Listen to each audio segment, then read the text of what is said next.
क्या नरेंद्र मोदी रूस यूक्रेन युद्ध की बड़ी समस्या का समाधान निकाल सकते हैं?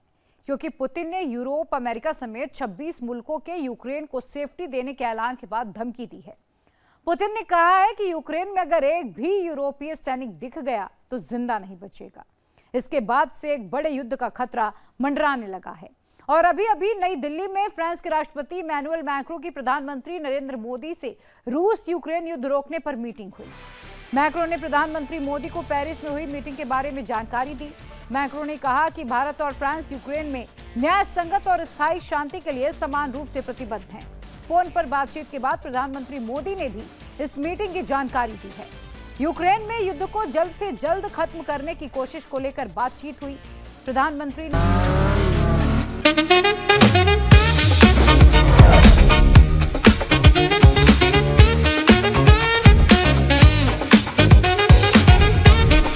Pure technology that is built for your every sense. Acer Pure from Acer. ये भी कहा कि भारत फ्रांस रणनीतिक साझेदारी वैश्विक शांति और स्थिरता को बढ़ावा देने में महत्वपूर्ण भूमिका निभाते रहेंगे। दुनिया पर बड़े युद्ध के बादल मंडरा रहे हैं। क्या मैक्रों ने इसीलिए मोदी को फोन लगाया ताकि युद्ध रुक सके? क्या पुतिन जो एग्रेसिव तेवर दिखा रहे हैं उनके बीच शांति का रास्ता मोदी ही निकाल सकते हैं? क्योंकि अगर रास्ता नहीं निकला तो 26 देश एक साथ युद्ध में कूद पड़ेंगे।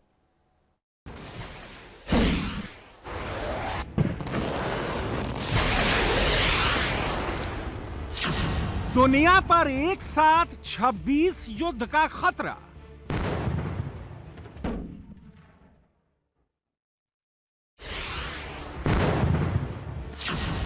छब्बीस युद्ध एक अकेले पुतिन के विरुद्ध।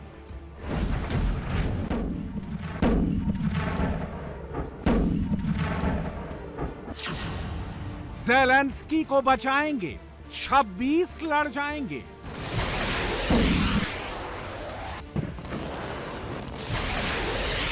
पुतिन झुकेगा नहीं, युद्ध रोकेगा नहीं।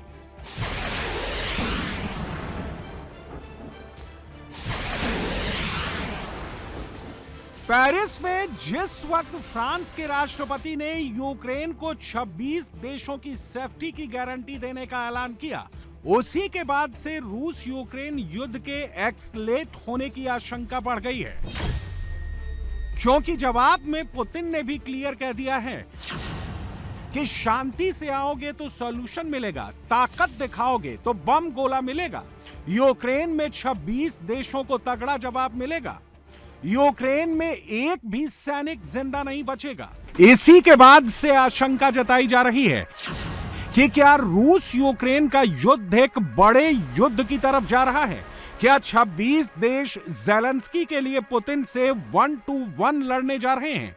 क्या पुतिन अकेले इन 26 देशों से सीधी लड़ाई लड़ पाएंगे?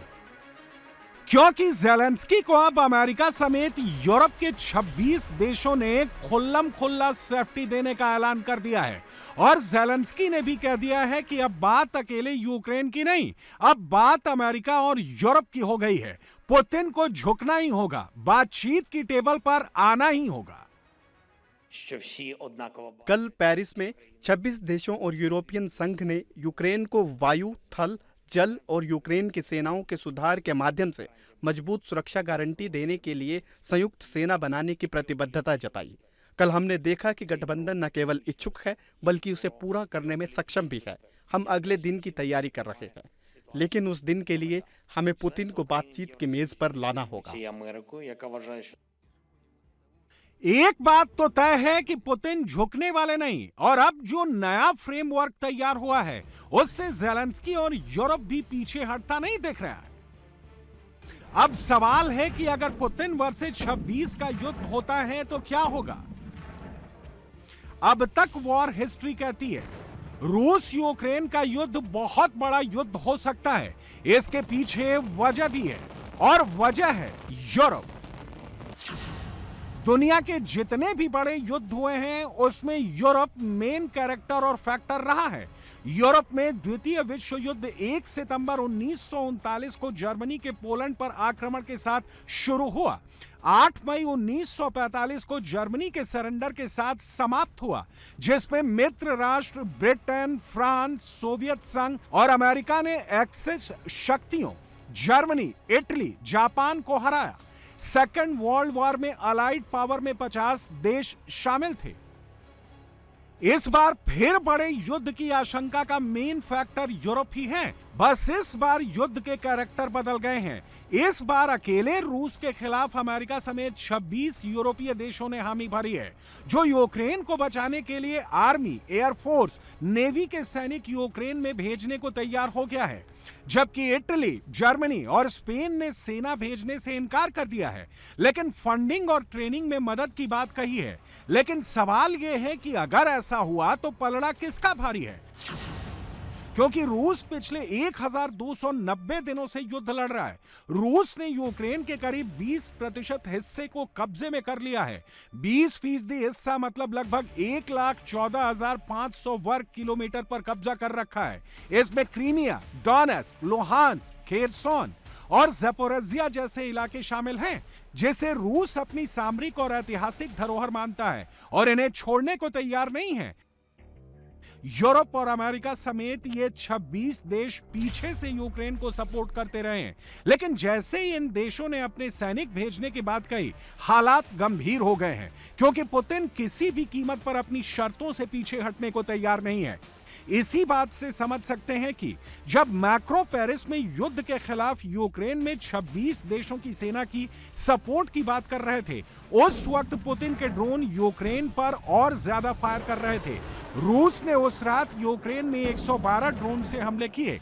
खुद ज़ेलेंस्की ने माना है कि अकेले सितंबर की शुरुआत से ही रूस ने यूक्रेन पर 1300 से ज्यादा यूएवी से हमला किया, लगभग 900 गाइडेड एरियल बम गिराए और 50 से ज्यादा मिसाइलें दागी।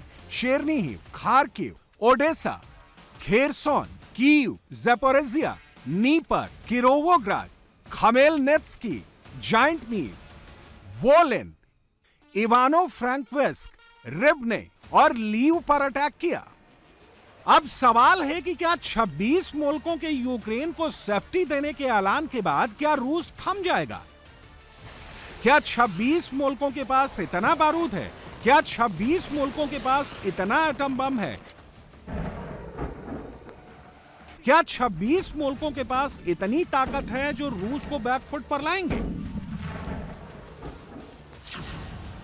अगर एटम बम के ताकत की बात करें तो रूस के पास 5,459 न्यूक्लियर बम हैं, जबकि यूरोप के पास 515 एटम बम, जिसमें फ्रांस के पास 290 और ब्रिटेन के पास 225 परमाणु बम हैं।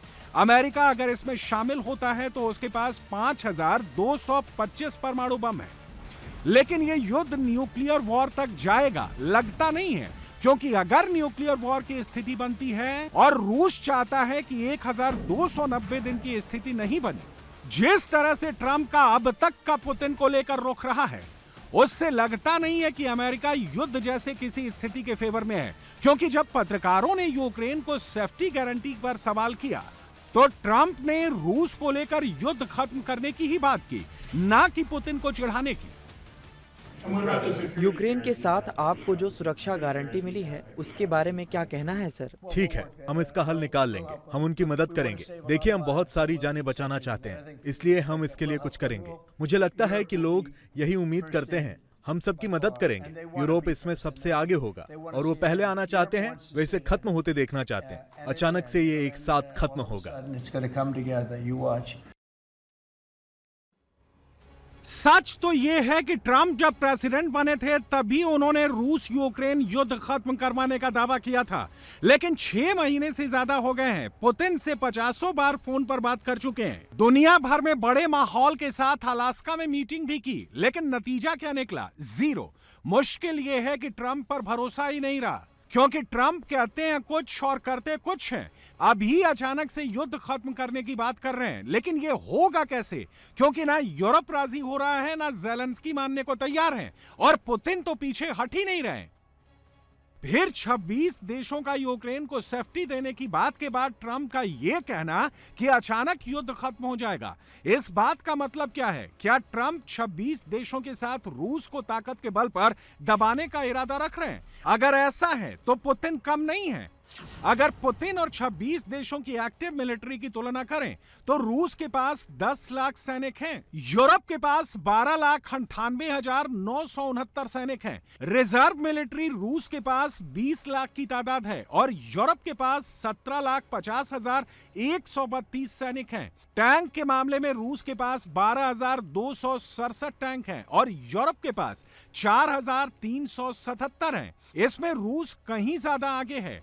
इसी तरह आर्मर्ड व्हीकल रूस के पास 24,172 है तो यूरोप के पास 30,510। आर्टिलरी में रूस का सामना करना 26 देशों के लिए मुश्किल है। रूस के पास 18,266 आर्टिलरी की ताकत है और यूरोप के पास 6,416। इसी तरह टोटल एयरक्राफ्ट रूस के पास 4,418, यूरोप के पास 5,392 है, जबकि फाइटर एयरक्राफ्ट रूस के पास 1,411, यूरोप के पास 1,473, हेलीकॉप्टर की तादाद रूस के पास 1,665, यूरोप के पास 2,330 है, नेवल वेसल रूस के पास 653, यूरोप के पास 1,385 है, एयरक्राफ्ट कैरियर रूस के पास 1, यूरोप के पास 3 है। लेकिन बात यहीं तक नहीं है, यूरोप के साथ अमेरिका भी खड़ा है और रूस के साथ चीन और नॉर्थ कोरिया जैसे देश हैं। और अगर युद्ध के हालात बने तो किस हद तक जाएंगे उसका अंदाजा भी नहीं लगाया जा सकता। सच तो यह है कि युद्ध अगर हुआ तो हालात बहुत बिगड़ सकते हैं, क्योंकि जब से युद्ध चल रहा है पहली बार ऐसा हुआ है कि यूरोप खुलकर सामने आ गया है। ये जरूरी है कि हर कोई यूक्रेन को यूरोपियन संघ का हिस्सा समझे। यह वाकई एक बड़ा बदलाव है। यूरोपियन संघ में यूक्रेन की सदस्यता एक सुरक्षा की गारंटी है। यह आर्थिक सुरक्षा और भू राजनीतिक सुरक्षा दोनों पर लागू होता है। मैं उन सभी का आभारी हूं जो इस स्थिति को इस नजरिए से देखते हैं। यूरोपियन संघ में यूक्रेन की सदस्यता को संयुक्त राज्य अमेरिका का भी समर्थन प्राप्त है, जो मानता है कि हमारी सुरक्षा, महाद्वीप के सभी लोगों की सुरक्षा एक साझा यूरोपीय मुद्दा होना चाहिए। Наші команди strong security guarantees to Ukraine through air. Ukraine के पुनर्निर्माण और यूरोपीय संघ में उसके प्रवेश के मार्ग का हम समर्थन करते हैं। ये स्पष्ट है कि यूक्रेन की यूरोपीय संघ की पूर्ण सदस्यता न केवल सर्वोत्तम सुरक्षा गारंटी है, बल्कि ये यूक्रेनी लोगों की समृद्धि और सर्वोत्तम भविष्य के लिए सबसे प्रभावी मार्ग भी है। मैं आज यहाँ इस बात पर जोर देना चाहता हूँ कि हम आपके द्वारा अपनी धरती पर युद्ध के दौरान किए गए सुधारों से कितने प्रभावित हैं। How impressed we are with the reforms you have carried out with the war in your soil. और पुतिन ने जैसी धमकी दी है उससे लगता तो यही है कि युद्ध रुकने वाला नहीं।